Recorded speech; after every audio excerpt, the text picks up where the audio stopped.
Welcome into another Steelers Afternoon Drive. I'm Zachary Smith, and based off not hearing Brandon Rossi's voice on the intro, you know Alan ain't here. If you watched this morning's Morning Rush, you could tell Alan feeling very down in the dumps, probably even worse than myself over the course of this past week. But it is a Friday, which means I got DB filling in for Alan today. DB, how we doing? Doing well, partner. How you doing, brother? I saw you bought a house today, making big moves, big money Closed on moves. the house. Yeah, Heck closed yeah. on a house, so that's exciting stuff. I don't know how much longer this will be my background. Hopefully within the next couple of weeks I'll be full because we gotta, man. So I closed today, but now the work just starts. 7 Oh different yeah. rooms. We're redoing the painting and flooring in, ripping up carpet on 2 sets of steps. There's a lot that's going on in that house before I officially move in. So we'll see Nice. how long it takes to get all the projects accomplished. But yeah, I appreciate it. And Good stuff. also, this is like you were on the first episode where we were able to have this, I believe. But with the Steelers Afternoon Drive background that we got going on here, typically you don't get to see this when This you're is on true. because the 3 screens we don't do this. So This is rare true. Yeah. sighting. Rare Yeah. sighting. A lot of questions that we're going to get to, a lot of quarterback talk. I feel like we're just going back a couple seasons, man. Like we've just been quarterback talk has dominated Pittsburgh Steelers talk for basically since Ben Roethlisberger retired, right? But we felt like maybe we had a solution to it for a season or two, and then nope, right back in the talk, and that's where we're going to talk about today. Some stuff from YouTube, also an interesting maybe betting thing to bring up into a conversation. We were talking about this right before we started recording, a name that we want to touch on. But the first thing that caught my eye when I was going through the YouTube comments here looking for questions, Derrick, was something like last year. Alan and I talked about the ideal quarterback and offensive coordinator pairings. Somebody brought up to us in the comments here, not looking for that, obviously. Pittsburgh Steelers not looking for an offensive coordinator this Hmm. offseason, but quarterback pairings, because Art talked about this, wanting to have, quarterbacks with similar skill sets, at least as your 1 and 2. When you look at like the vets that are out there, and then also look at the quarterback class guys that are like in the middle rounds, are there guys that jump out to you as having like similar skill sets there that the Steelers could pair to build a quarterback room? Uh, you know, I hadn't really thought about it that way. I mean, I think the premise behind the idea makes a lot of sense, right? Because you have similar guys. That way, you don't have to completely overhaul the offense if you do have to put the backup in for whatever reason, whether they're starter struggles, whether he gets hurt, et cetera, et cetera. Especially in the Mhm. Steelers situation where they don't have like a bona fide guy solidified right now. I mean, I think that there are obviously a lot of similarities between like Justin Fields and Jalen Milroe. Fields is actually my like Fields light was kind Mhm. of my comp for Milroe coming into the process. They do a lot of the same things in terms of like what they do well. Electrified runners, they're really strong. They like to throw the ball down the field, good deep ball throwers, slower in terms of like processing in the pocket, take a lot of Mhm. sacks, a lot of the same kind of strengths and weaknesses there. I haven't really thought about other pairings. Is there anything else that comes to your mind other than that one? I feel like that one's pretty easy. No, I mean that's the one that I had thought about too. The names that people were throwing out there for college guys that they were interested to see if we could come up with a pairing for were like a Will Howard or a Kyle McCord. And I don't know, like I haven't Mm, watched, like obviously I watched Will Howard live every single week, and I saw hmm. McCord the previous season live every single week. But in terms of like going back and watching the tape on those guys for this cycle, haven't really gotten around to doing that yet. And I don't know that I have like and I'm not a big comp guy in general anyway. I think they're too Yeah. forced most of the time. So like I don't know that I look at those two guys right now and say, yeah, that's like an NFL comparison. Hmm. I want to ask you about one player that's been thrown out there in the draft. You actually just did a film on him. That's Jackson Dart. Got brought up Yeah. in our conversation yesterday. JP Acosta, who was fantastic on the podcast yesterday, we brought up Hmm. him in conversation. And much like Alan and I, we don't really see it with Dart. We're not expecting a smooth transition to him from the NFL when you just look at like the style of offense that he played in Ole Miss. The one guy that like he brought up that has had success doing similar stuff in college and then has become a success story obviously in the NFL is Brock Purdy. So what do you see with Jackson Dart and kind of diving into his game? Yeah. I mean, there's certainly stuff to like. I don't know that I can't remember the last time I was like this perplexed by like a quarterback getting pushed up to like the round one conversation. Like I have been When with he didn't Dart. have a good, like it's not even like this dude lit up the Senior Bowl and then that happened. Like Yeah, just the wasn't that timing of good? it feels really weird. Now Dart does have like things that I think like he really does well. the strengths that I kind of went over in my film room on my channel is, the kid's tough as nails. Really, like everything that I've read or heard, really high character remarks. He's really tough in the pocket, willing to take big hits. Even as a runner, like the dude's willing to like put his shoulder down to try to get a first down. He's got good mobility. I think he's like an above average athlete. I think as a passer, there are some flashes of like good deep ball accuracy. There's some. My favorite thing about him is like he will throw over the middle of the field, and he does understand like when and how to layer the football over like second level defenders. I think his accuracy is pretty good for the most part, especially at the first two levels. Like his misses are pretty easy to spot why he missed. It's mostly like mechanical related. So I think, the throwing motion's it's really repeatable. It's smooth. Like I said, he is a natural thrower of the football. He's a natural athlete. The thing that I look at with Dart, which is like kind of confused me, is like, I don't see this, like, usually when guys get propped up into the first round conversation without that type of film, it's like because they're this electric athlete or because they have this ball that just flies off of their hand. Like, I think Dart's arm, like his actual like velocity is like pretty average for like NFL. Mm-hmm. I don't really see a guy that drives the football very easily. So, beyond like some of the decision-making stuff, and then like you just look at like the big thing with Dart, the reason why I view him as like a developmental prospect is like the offense he operated within, a lot of half-field reads, a lot of RPOs, the ball coming out quick, which is fine. But when they did ask him to put more on his plate and ask him to go through full field reads, everything feels slow. Like he's a half late. Right. And the problem with that is like you got a guy that's a half tick late in college, and then you're going to put him in the NFL with like bigger, faster, longer defenders. And then you're going to say like, hey, we need you to speed this thing up. And that's not to say he can't. It just like he's a little bit of ways away. And that's kind of why I've been so, I guess, perplexed by the fact that like he's getting thrown into like first round mock drafts now. Yeah, absolutely. That's why it's like, now I can't get on board with this happening, but I would see, I know that a couple people have thrown him in the first round. I can understand why people would be throwing Milroe up there because of the physical traits more so than Jackson Dart. Right. Like I'm not on board with that personally, but I can understand the reasoning behind it happening. With Dart, I can't wrap my mind around why that has happened at this point in the cycle.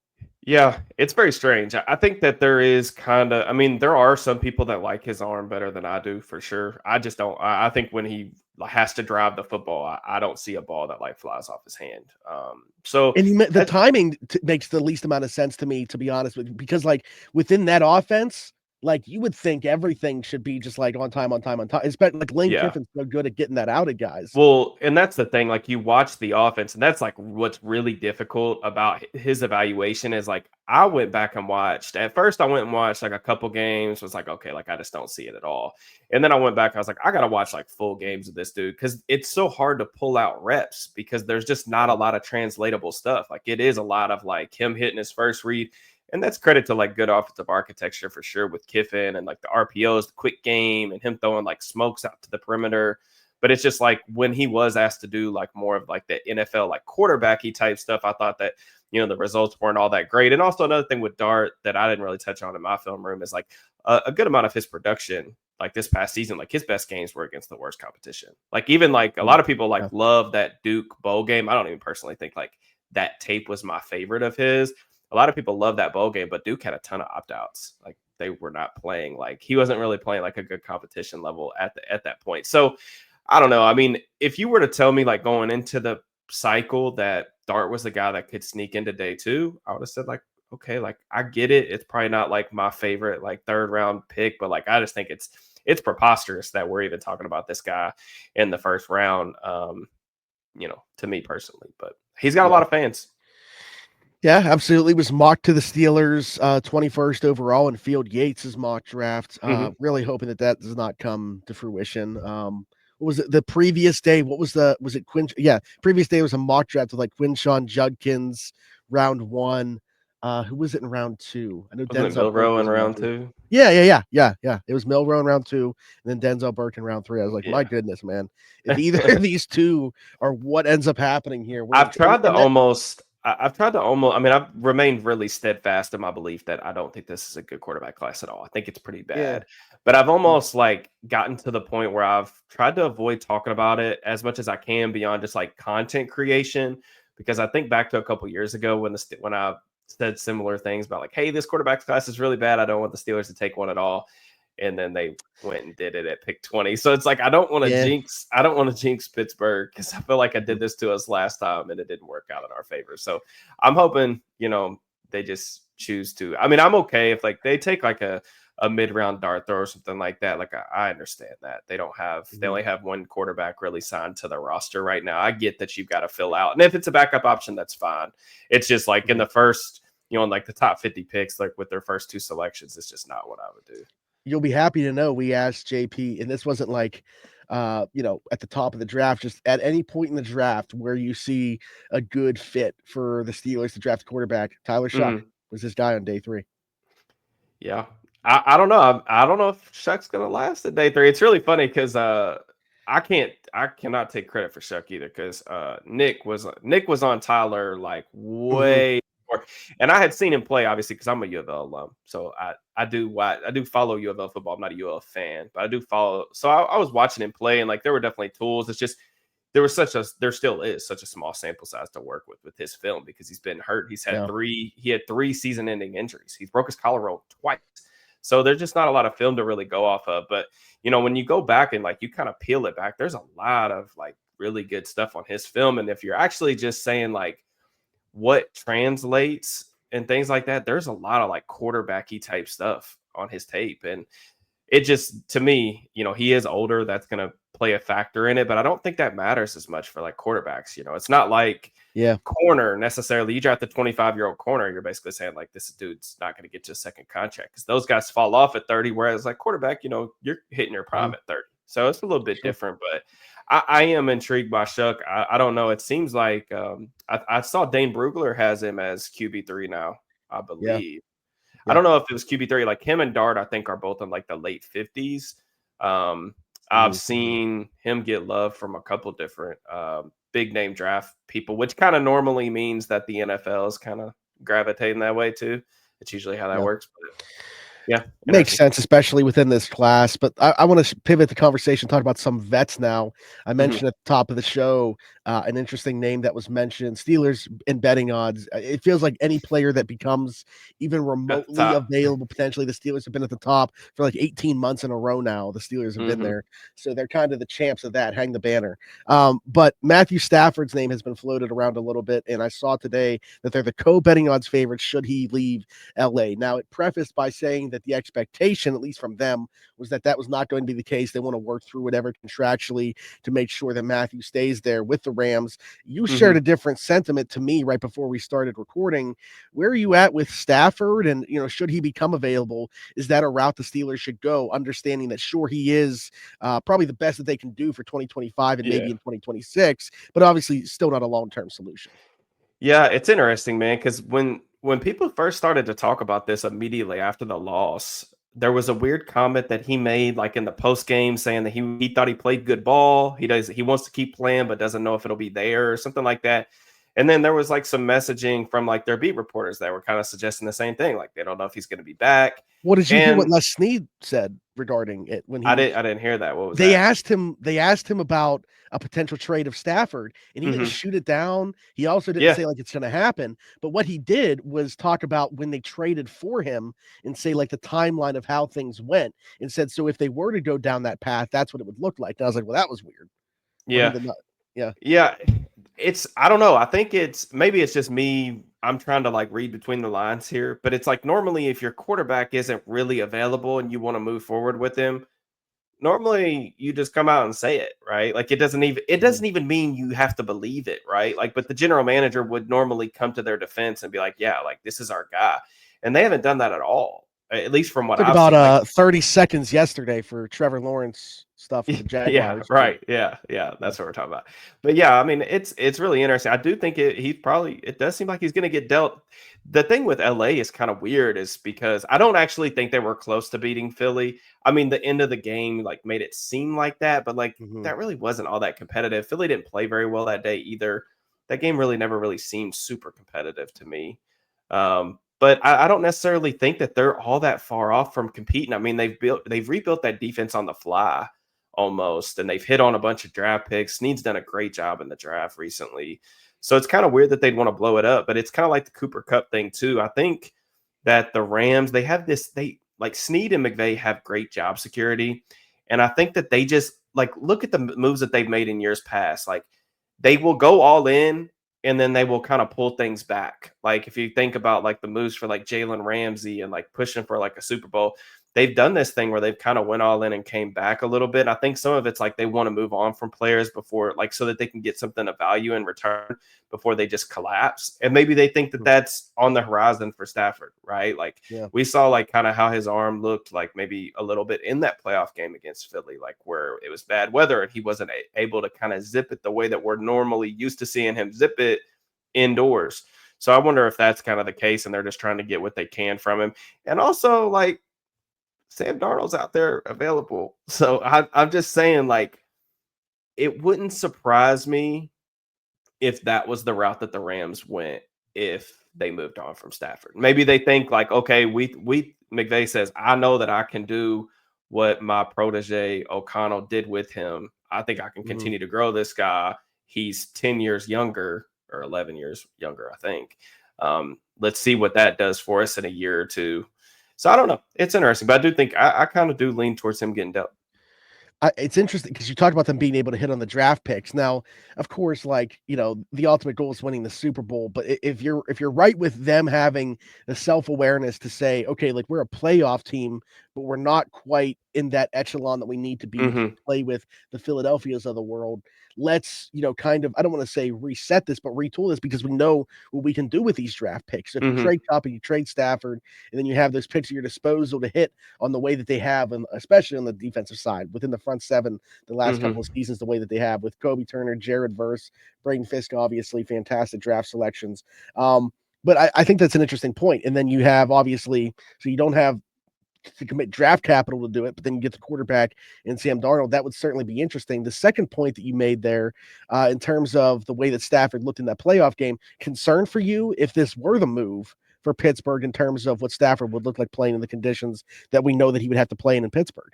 Yeah, when older players that have established reputations and stuff like that get put on the market and it makes you like almost scratch your head a little bit, it does like my first thought process is, okay, what did they know that we don't? Because I really don't.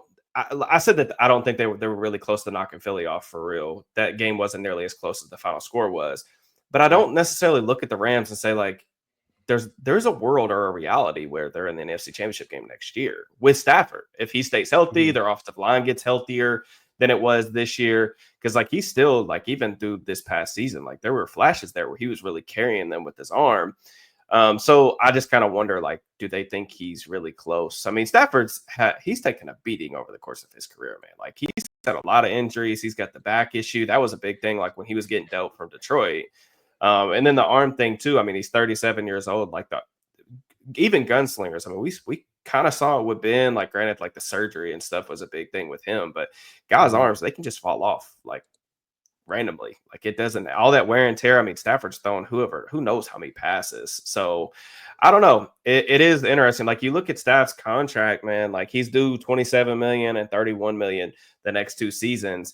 My thought process is like if he's dealt, is he cool with playing those last 2 years at that? Because like if you look at that cap hit, 27 and 31 million, that's a bargain. I mean, because Stafford's still like a top 12-ish guy. You know what I'm saying? And he's one of those guys that like his arm talent can win you games like single-handedly almost. So he's one of the few that can do that. Now he needs a better offensive line than some of these other young cats do because he can't move. And he's getting to the point where he's like, I mean, he kind of looking like old Ben a little bit, like when he's trying to move around the pocket and stuff.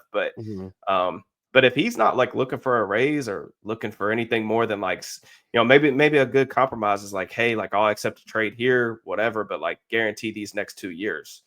I wonder what that conversation is like. You know what I'm saying? Yeah. See, that's the thing is like you're talking about. It almost feels like if he were going to be traded, it would be because LA doesn't want to commit those 2 years being guaranteed. Now, is there a team out there that would, based off what we've talked about, understanding that the physical deterioration that's taken place there, do you have any Yeah. qualms about paying him those numbers or maybe a slight raise? I'm good with those numbers for sure. I wouldn't want to add years though. You know what I'm saying? Right. And I think Yeah. it's a dice roll. The thing about Stafford that I think is notable is um it's just the Steelers timeline. Like if you look at their best Mhm. players right now, their best players are Cam Hayward, who's going to be 36, TJ Watt, who's going to be 31. You got Minka Fitzpatrick, I think, is going to be 29. So you look at like their best players on the defensive side of the ball, they're older. So like they've kind of got probably another year, maybe two, hopefully, with that like core group of players before you'll be relying on a lot of these like guys on their rookie contracts and things like that. So I think it would be an interesting like push the chips in type of move. It doesn't really Yeah. seem. I don't know if that's actually what the Steelers will do though. I don't know. I'm kind of perplexed by what I guess I'm confused by what their plan is this offseason, to be Let me honest with bring up you. another vet name that I don't think that you'll feel as good about in terms of the return on investment that he would provide. Saw him get benched last season. Kirk Cousins, right now, the betting odds favorite to be the Steelers quarterback in 2025. What is your take on that? Yeah, I mean, I said that Stafford wasn't moving as well. Kirk can't move. Like he is the definition of a statue, man. I Yeah. think there was some stuff. Kirk was really calculated when he went on his little media tour before the Super Bowl, talking about how he made sure to let everybody know that he was hurt those last couple games that he started in Atlanta with that shoulder injury. I don't know how much that has left, but like when you can't move and your arm looked like it lost a little bit of firepower too, it's just a bad combination. And I kind of wonder about like what that would look like. I think Kirk could probably still give you some minutes as a starter, but I don't know that that's going to get you anywhere different than like Russ or Justin would. Really, to me, like Darnold is a huge gamble just because we Mhm. haven't seen it outside that ecosystem. And I'm just not really sure that it's a gamble that I would want the Steelers to take for real, depend on the numbers and what it would cost and all that stuff. Stafford's really like the only guy that I've really heard being potentially available that I could see like leading the Steelers into like a big game next season. And once they got to the playoffs and going toe to toe with some of these like big armed quarterbacks or something like that in the AFC. That's the only guy that Yeah. I see. And like, again, like there's obvious risk there too with, the fact that he's older and it could happen at any time. So He fits the bill for what I was looking for in one way, in that the same way, assuming that it's not via trade and you're signing him to the vet min, he fits the bill in terms of that, where I mentioned for me, there's something appealing to me about just getting the cheapest quarterback in for 2025, mhm. building the rest of the roster with the understanding that the dart throw comes in 26. So Yeah. spending your cash all elsewhere. Now we can have another discussion about if we trust that the Steelers will do that, but basically putting in the best possible system. I think JP referred to it as QB proofing the offense Yeah. yesterday. I, I Um, guess, I guess my Go ahead. only thing with that is like, isn't that kind of what I mean, we just did that. You know what I'm saying? So like for me, it would No, kind I of just and like maybe that's and I kind of do get where you're coming from because it's like, okay, like you're setting yourself up for 2026. It's just for me, I think it's difficult to sell to a fan absolutely. base. I think it's even more difficult to like sell this thing back to like TJ to Cam because like there's like a realistic chance that like we will never see just based on like if you look at NFL history, there's a realistic chance Mhm. that we will never see Cam Hayward or TJ Watt play the way they have in the past 2 years again. Like just because of their age and like the way that those things work. Like if I was a player, obviously I'm not, I think I would be really like pushing the organization like, okay, like, is there a way that we can push the chips in? If so, let's do that. I guess that's why I'm like confused about the whole plan is because they're running this thing back with like the coaching staff and it seems like they're going to keep pushing forward with this core group of players. But it's like, what's going to be different in 2025 than what we just saw in 2024? Because as of right now, I don't really see like where is the big difference going to come from? I mean, quarterback's the only thing left, right? That they've got. I mean, they're not changing coordinators. Mhm. I don't know what's going to be different. Yeah, So, free agency in the draft, which everybody else also has at their disposal to yeah, I improve their team. mean, I don't know. Yeah, that's interesting for sure. But let me tie in another thing here then, because was put out there. Mark Caboli said on 93.7 today that Art Rooney's preference is to have Russell Wilson over Justin Fields back in the fold in 2025. We know, like, from conversations that we have with different people and stuff like that, there are certainly subsets that each of these guys have within the organization. There's fans of Justin, there's fans of Russ, and there's certainly people that are fans of the idea of neither one being brought back into the organization. The idea, this to me is my least favorite idea of pretty much every possible idea. And I think that a part of that is due to what you just said. It's hard to sell the exact same product that we just saw and running it back. Like, even if I understand Justin was on the roster last year, but even if he were the starter this year and you're bringing him back into the fold as the guy, taking the handcuffs off of him and not having him run, which was very clearly a handcuffed game plan in the 6 games that he did play, that's easier to sell to me than it would be just bringing Russell Wilson back as the starter. Yeah, and that's the thing too. Even when they traded for Justin last year, I liked both of the moves just because they were cost friendly. I thought that it was very obvious that Kenny Pickett was not a starting quarterback in the NFL. So I was like, okay, take 2 cheap dart throws. These guys aren't normally guys that are available for this type of cost. I like the thing, but I kept telling people, like, last offseason, these are short-term moves. Like, there's like people banking on like Justin as a long-term solution or Russ. Like, that's not the way we need to look at this thing. And I don't think either one of those guys necessarily did anything last year to prove anything other than that. Like, I thought they both provided competent quarterback play for stretches, but neither guy's going to excite me about them being like the long-term answer. Now, to your point about Justin, I think it's easier to sell because he's younger. You know what I'm saying? But like, what are the odds that Justin's going to like put it all together in year 5? I don't know. I would say like pretty low statistically, but at the same time, what other options are out there? You know what I'm saying? Like, aside from like the Stafford option, which we kind of talked about, like, are there really any other options that kind of move the needle? And that kind of just like goes back to like my thing. And I know a lot of people like disagree with me on this, and that's completely fine. I get it. But that's like why heading into the offseason, I was like, this is the time where you just hit the red button and you eject this thing out of here. Like, you reset everything and try to get you like as many assets as you can. And move forward like that and like a full-blown rebuild instead of like just staying where you're at right now, which is like just NFL purgatory where you're destined to be the 14th best team in the NFL. And that's kind of just like where they've been stuck. Yeah, absolutely. Case to be made for that for sure. I keep going back. That is probably what would be for the best. And I think a big part and of they that would is never do it. They would never do it. No. Yeah. And I think a big part of that is having the faith that they have the right guy in place, or right guys, I should say, because Andy Weidle's a massive part of this. But Omar Khan and Andy Weidle, I think that we would trust them with ample draft capital to be able to rebuild this thing.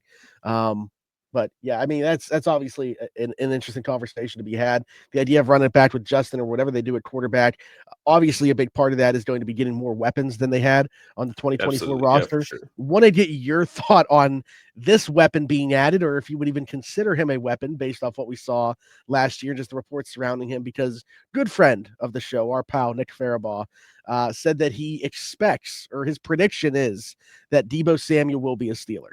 And I wanted to get your thought on that based off what you saw from Deebo last year, the reports that he was playing 20 pounds overweight and San Fran not happy with him there. I'll be honest, certainly looks like he probably is about 20 pounds overweight. Go ahead. I'll give you the floor. Yeah, so like I wrote about Deebo for the site. I think it was, I don't know when that posted, like yesterday, the day before. Just like I went through all of his targets and carries from last year. And there are definitely concerning signs with him, because I do think that you see him, he's lost a step, or he looked a step slower last year. You didn't see the same amount of burst. Normally, like, he's a guy that has the explosiveness to kind of erase tackling angles, and that just was not on display at all. And it kind of needs to be, because like Deebo isn't really a traditional wide receiver. Like, he's kind of a one-note route runner. Like, he's not a big separator. He's just a guy that you get the football in his hands and kind of let him go to work for you. Every team in the NFL has been trying to like replicate his skill set, but he's kind of just like, he's a one-on-one player. Like, we haven't really seen guys like him. That 2021 season was like truly like magical. The reason why I bring 2021 up is like, as I guess concerning as the film was last year, I can see a path towards Debo being a good option for them, but on one caveat. I would want to be the team that signs Debo on a prove it deal. I would not be the team that would want to sign Debo to like his next multi-year contract. Because like look at 2021 when he was in a contract year, he went crazy. I do think that it's, Kyle Shanahan, he's been the best probably offensive guru like in my football era, aside from like maybe Andy Reid, but he's up there, right? If he's getting rid of Deebo, it's kind of like the same thing with Stafford. It's like, what do they know that we don't? It's not just money related. Like San Francisco has plenty of cap room. Like they can make things work. It's not cap related. It's just simply like, what do they know about him that we don't? Is it the weight thing? Is it just the wear and tear on his body? Is that what it is in terms of like his loss of athleticism last year? Is there an injury that we don't know about? I don't know those things. But to me, like if you did it and it's a 1 year for the cheap, whether it's like you trade some late day 3 pick for him, San Francisco agrees to keep a couple million and you get him on a 1 year deal for like a wide receiver 2 type contract. I don't think that's like the worst thing in the world, just because like they're really desperate for receiver help. It can't be the only move that you make. You would still need to go get a guy that can play outside because Debo can't do that. But I would be okay with it just because, it's something. But I would not be like if he gets released and he gets offers from Carolina, New England, whatever, to sign for like 2 or 3 years with like a decent signing bonus, like I'm all the way out on that. Like I wouldn't touch that at all. But if it's a 1 year prove it deal, like, yeah, okay. I think the appeal is within understanding that like it's probably going to be a low acquisition cost. So I think that is really what makes him so intriguing. What would be considered low to you though? Like what would be like a realistic, like let's just say like he does get released, because it does sound like that's going to be the case. Like they're trying to trade him. Yeah, so I was thinking draft pick wise. Okay, acquisition cost. They're trying to trade him. I don't know if they'll actually be able to. He costs about 17 million to acquire. It's like 17.5 million. He has I think it's an option bonus due like at the very beginning of the year. Now it could be one of those things, kind of like what the Rams typically do when they trade their guys, where they keep some salary because like we'll keep some salary for you. You give us a little bit higher of a draft pick. But it does seem like the messaging out of San Francisco is that they're done with Debo and they want to end that kind of marriage anyway. So if they don't find a trade partner, he's going to get released. So he's going to be available. What would be a decent cost for you in your mind? I do still think he's capable of being wide receiver 2. My fear is that like if they got him, they would feel like, okay, that box is checked. And even if they traded George Pickens, they wouldn't try to get somebody else at the top. Like Debo would be the de facto 1 if they traded. Could you imagine like a Debo and Russ like QB1 wide receiver 1 post George Pickens trade 2025? Yeah. Oh God. So with that in mind, looking at like wide receiver 2 money, what is it like in the? I mean, geez, Courtland Sutton was only making 13.75. Tyler Lockett was making 15. I don't know. I'd say probably ideally 10 to 12. Okay. Yeah. Jeez, Mike Williams was making 10 million last year. Like, yeah, I mean, it's hard to look at other contracts. There's a lot of bad. Like if you look just at like one team overpays doesn't mean you should. Yeah. But like And you look at like the APYs on like wide receiver 2s because wide receiver 1s, that's the thing that we talked about this with Ayuk last year, but like wide receiver 1s don't hit the free agency market. So guys that get paid, like wide receiver 2s that hit free agency, they get overpaid. And that's just kind of like what happens and why so many of those contracts look so poorly. You just look at like some of these deals that have been handed out recently, just from a APY standpoint. Gabe Davis. Oh, look, another Jags receiver, Christian Kirk, Alan Lazard. We're just going to chalk that up to the Rodgers nonsense. Mike Williams, Brandon Cooks, Curtis Samuel's at like 8 million, which I don't know. That's not terrible, but he's probably going to get released too. I mean, the only one that on here that, like, in my opinion, has like aged well is the Jacoby Myers. Future Steeler, by the way, 11 million APY for the Raiders. That's really the only deal that I think of a guy that's like hit the market as a wide receiver 2 and like paid off his contract. So I don't know. I mean, I do kind of agree. If it's in that like 10 to 12 range, I think I'd be cool. I don't know. I don't know how much more than that I'd be willing to go just based on And the what the good thing film about the looked way like the last year. Steelers structure contracts is we know it's probably gonna be like 1 year. Like, Mhm. regardless of what the money looks like, that 1 year Yeah. is gonna be guaranteed, and beyond that, it's gonna be Nothing. yeah. So even if he signs a multi-year deal, until we look Yeah. at it and see, it's probably if he ends up signing with the Steelers, and that might be part of the reason that he doesn't if he doesn't, Mhm. would be they're only guaranteeing that first year really. So Yeah. Yeah, I we'll see. mean, I don't know, man. The veteran options in free agency, I think I'm lower on them than like a lot of people are. I mean, Higgins is obviously a huge like get. Right. Like if you can guarantee that he's gonna stay healthy, he's only 25 years old. He's got a wide receiver one type of skill set. Just hasn't had to actually do that yet in his career for real. But he's kind of the belle of the ball of that bunch. And then you've got a lot of these guys that are like, 30, you Older know, injured, yeah, coming kind of off injury. past their prime a little bit, but guys that could probably still be useful. And I do think that Debo, there's a world in which he can still be useful. I would just, like I said, I would want to be the team that gets him on like some type of prove it contract where he's like super Mhm. motivated, he's in shape, he comes in the off season, like there's no drama, he's not starting stuff with kickers on the sideline and not getting in people's faces and cussing at reporters and things like that. Like, don't do any of Yeah. that. Just come in and play Nice. ball and then, get your last payday or whatever after that. There we go. Good stuff, DB. We got to get out of here. Before we do, of course, tell the people they can find you. Yeah, at Steelers_DB on Twitter and on YouTube. And all my written work can be found at SteelersNow.com. There we go. Be sure to like, subscribe, hit that notification bell here. We are at 15,000 and I can't even think of another. Jerome Bettis. I can't think of like a random 36 that we had. I keep trying to think The of like a who bus. was yeah. I mean, that's the most iconic, obviously. Oh, yeah. And who's worn 36? I don't know. You guys drop them in the comments if you can think of another 36 in Steelers history, because one is not coming to my mind right now. Yeah. So be sure to do that. If you're listening somewhere else, Apple, Spotify, wherever your podcast from, be sure to leave a 5-star review and subscribe over there. Keep hitting us with questions, whether those are coming through the reviews or in the YouTube comments, because we're going to need them obviously throughout the off season. Other than that, I think that's it. Be sure to follow me everywhere, Zachary Smith PGH. Again, big shout out to Derrick Bell for filling in today for Alan Saunders. We will be back on Monday, but until then, thanks for jumping in and taking another ride on the Steelers afternoon drive.